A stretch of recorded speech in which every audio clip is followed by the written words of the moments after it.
Всем привет, друзья! Меня зовут Никита, и вы на канале Иванов Тек. И сегодня новый выпуск субъективных техноновостей. Как выяснилось, чипы A18 Pro, которые стоят в MacBook Neo, не такие же, как были в айфонах.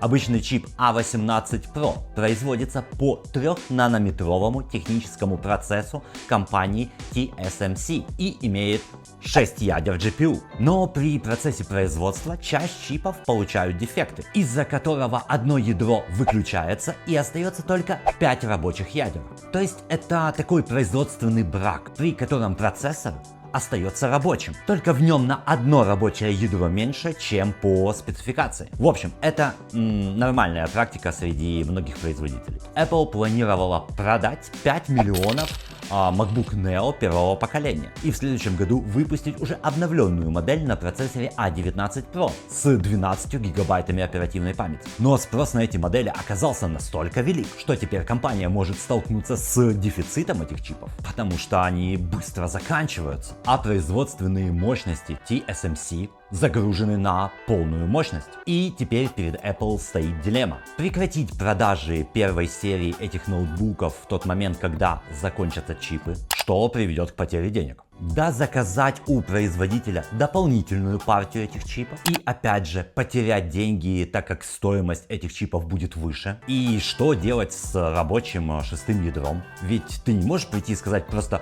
произведите мне бракованные чипы.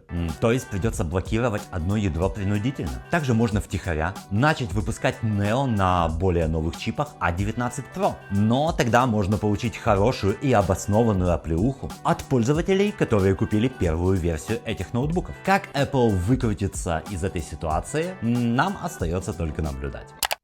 Мені подобається, як воно горить, як люди суетяться. На прошлой неделе все обсуждали полет вокруг Луны миссией Артемида 2 на космическом корабле Орион. Оно и не странно, потому что это первый пилотируемый полет к Луне с 1972 года. Во время этого полета был установлен рекорд самого дальнего полета человека от Земли. Но не меньше внимания и споров вызвали опубликованные фотографии НАСА, сделанные внутри корабля. И сделаны они были, как вы думаете, на что? На фронтальную камеру iPhone 17 Pro Max. Забули про це?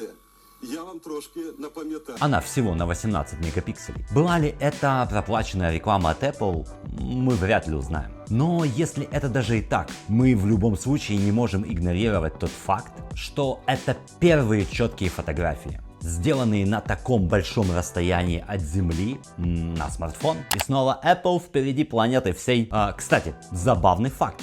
Под постом с этим фото Samsung оставили комментарий: на Samsung получились бы более удачные кадры. На что NASA ответил: у вас 200-кратный зум. Пожалуйста, сфотографируйте Луну с Земли. Но вскоре эти комментарии были удалены. Пути-пути! Маленький Samsung обиделся. Кстати, я недавно начал разрабатывать свое первое приложение под iPhone и делаю это полностью с помощью AI, а именно Claude, без знания языков программирования. Получится или нет, честно, сам не знаю. Но весь процесс буду выкладывать на свой LinkedIn. Какие решения принимаю, где застреваю, что работает, а что нет. В общем, все как есть, без прикрас. Если интересно, ссылка в описании. В сети появились новые макапы раскладного iPhone, который по последней информации будет называться не Fold, а Ultra, а также 18 Pro Max и 18 Pro, которые визуально практически не изменились. А вот рассмотрев Ultra, можно понять, что в нем не будет MagSafe, что на самом деле печально, но скорее всего оправдано из-за его веса и форм-фактора. Также подтверждается, что не будет Face ID. Ну, про это я уже говорил в предыдущих выпусках. И мое мнение не изменилось. Если Face ID делать, то на двух экранах. На внешнем и на внутреннем, что никак не целесообразно и сделает этот смартфон, который и так обещает быть не самым дешевым, еще дороже. Поэтому встроенный сканер отпечатков пальцев является более универсальным решением для подобного форм-фактора. не одним ИИ единым. Шкода представила велосипедный звонок Doorbell. Он полностью механический и пробивает шумодав в наушниках. Считаю, это must-have аксессуар в современных городах. И в последнее время нам реально не хватает подобных решений. Марк опять на слуху. Я уже рассказывал про закрытие Metaverse и о том, что он хочет, чтобы Meta стала ИИ-ориентированной компанией. Если не смотрели предыдущие выпуски, ссылка появится где-то здесь или здесь. Так вот, сам Марк что-то не очень спешит использовать ИИ. В общем, сотрудник Meta создал неофициальный дашборд, который чекал, кто из сотрудников сколько использует ИИ. И на основании этой информации создавал таблицу лидеров. Это прикол. Марк не вошел даже в топ 250.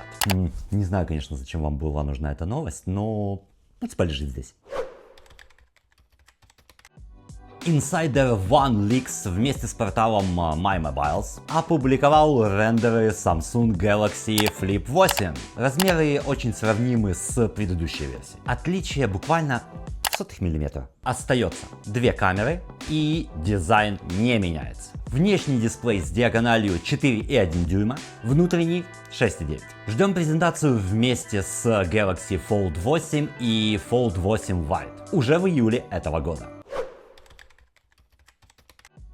Insta360 выпустила Snap Selfie Screen. Экран для съемки селфи на основную камеру смартфона. Данный аксессуар не имеет аккумулятора. Работает только при подключении к телефону через шнур USB Type-C.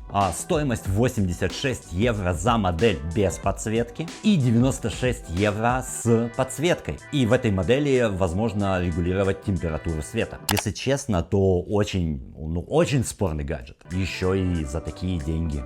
Зачем этот кавер, который закрывает основной экран? Отсутствие аккумулятора и работа только по проводу, но она просто уменьшает количество сценариев для использования. То есть как удаленный экран, для управления камерой твоего смартфона ты его использовать не сможешь. В общем, на рынке есть много альтернатив с гораздо большей функциональностью и зачастую за меньшую цену.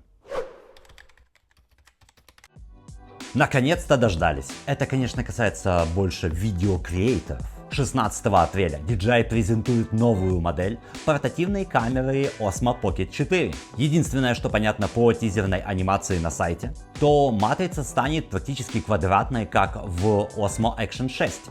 Главное, чтобы она не стала хуже, чем предыдущая модель, как это произошло с Action 6 по сравнению с Action 5 Pro. Так что не спешим продавать свои Osmo Pocket 3.